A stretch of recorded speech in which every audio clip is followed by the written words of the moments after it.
अंजलि और आप देख रहे हैं समाचार 24 लाइव। तो आइए शुरुआत करते हैं आज की प्रमुख खबर से। पर्यटन मंत्री जयवीर सिंह पहुंचे वाराणसी। सर्किट हाउस में विभागीय अधिकारियों के साथ करेंगे समीक्षा बैठक। पर्यटन मंत्री जयवीर सिंह का बयान। जातीय जनगणना को लेकर बोले जयवीर सिंह। समाजवादी पार्टी पर कसा तंज। उनकी सोच, उनके कार्य करने का तरीका अभी भी नहीं बदला। अखिलेश यादव अपने कार्यकाल में जातीय जनगणना के लिए क्या किए। प्रदेश आज सबका साथ सबका विकास के नारे के साथ आगे बढ़ रहा है। सपा की सरकार में उत्तर प्रदेश से बीमारू राज्य के रूप में जाना जाता था। पूरे लखनऊ में बवाल मचाई गई है। देखिए, आप भी जानते हो जब चुनाव नजदीक आता है कोई तो हर एक पार्टी को कुछ ना कुछ जनता का ध्यानाकर्षण करने के लिए कोई ना कोई इशू बना करके खड़ा होने का प्रयास करते हैं। लेकिन जिस तरीके से देश ने और खासकर उत्तर प्रदेश ने भारतीय जनता पार्टी की नीतियों पर आदरणीय मोदी जी और योगी जी के ऊपर जो विश्वास प्रकट करने का मन बना लिया है, उसी का परिणाम है कि हम 14 में, हम 17 में, हम 19 में लगातार विश्वास अर्जित करने में कामयाब रहे हैं। और निश्चित रूप से 2024 के लोकसभा में भी उत्तर प्रदेश की जनता का आशीर्वाद भारतीय जनता पार्टी को मिलेगा, इसमें कोई दोहरा नहीं है। बाकी अपनी पार्टियां हैं, उनकी अपनी भूमिका है, वो अपना काम कर रही हैं। सर, अखिलेश यादव जिस तरीके से ईडी की छापेमारी चल रही है उसको लेकर के सवाल उठा रहे हैं कि भाजपा जो है सरकारी एजेंसियों का उपयोग कर रही है विपक्ष के नेताओं को धमकाने के लिए।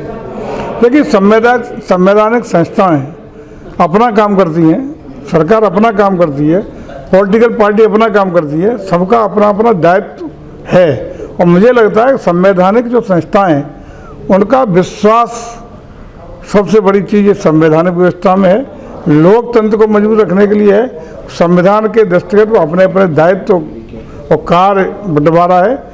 संस्थाएं अपना काम कर रही हैं, चाहे ईडी हो, सीबीआई हो, वो अपने दायित्व का निर्वहन कर रही है। सरकार अपना काम कर रही है, पार्टी अपना काम कर रही है। लोकसभा चुनाव को लेकर के समाजवादी पार्टी भी तैयारी में जुटी हुई है। उनका कहना है कि जिस तरीके से बीजेपी सरकार बुलडोजर से आम जनता को आरोप लगा रहे हैं कि बुलडोजर से आम जनता को धमका रहे हैं, तो इसको लेकर के वो कह रहे हैं कि यूपी में 80 की 80 सीटें जो है बीजेपी हारेगी। तो समाजवादी पार्टी, देखिए, उत्तर प्रदेश में जिस तरीके से हम लोग 14, 17, 22 में, 19 में विश्वास अर्जित किए हैं, पुनः 80 की 80 सीटें जीत करके भारतीय जनता पार्टी पूर्णतः काबिज होगी।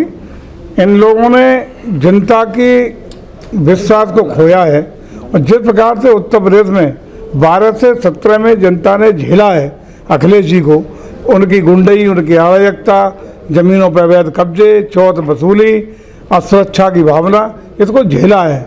जनता भूली नहीं है। और मैं समझता हूँ उनका जो चाल ढाल और चरित्र है उनकी पार्टी का, वो लोग आज भी उससे अपने को असुरक्षित, जब उनका नाम लेते हैं तो अपने को असुरक्षित महसूस करते हैं। इसलिए जनता का विश्वास, जनता की भावना, जनता का पूरा आशीर्वाद भारतीय जनता पार्टी पे है। और हम 2024 में 80 की 80 सीटें पार्लियामेंट की जीत करके अपनी सरकार बनाने में उत्तर प्रदेश बड़ी भूमिका का योगदान करेगा। सर, वाराणसी आगमन यहाँ पे होने हैं, आप पर्यटन मंत्री भी हैं सर, और कुछ क्या वाराणसी में कुछ खास होने जा रहा है आपके? वाराणसी में सब कुछ हो रहा है और हुआ है और आगे भी होगा जो अपेक्षा वाराणसी को होगी।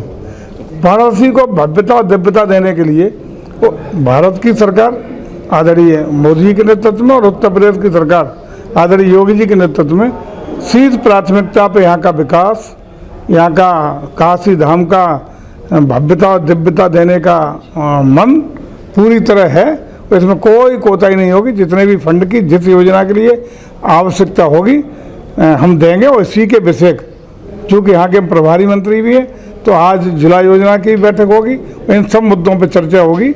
और चर्चा के बाद जहाँ भी लगेगा कि विकास की किरणें और पहुँचाने की आवश्यकता है, उन योजनाओं पर काम करेंगे। और जितने भी धन की आवश्यकता होगी प्रदेश सरकार देने के लिए पूरी तरह तत्पर है।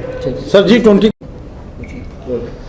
सर, समाजवादी पार्टी लगातार जातीय जनगणना को लेकर सवाल उठा रही है, तो क्या लग रहा है जातीय जनगणना होनी चाहिए?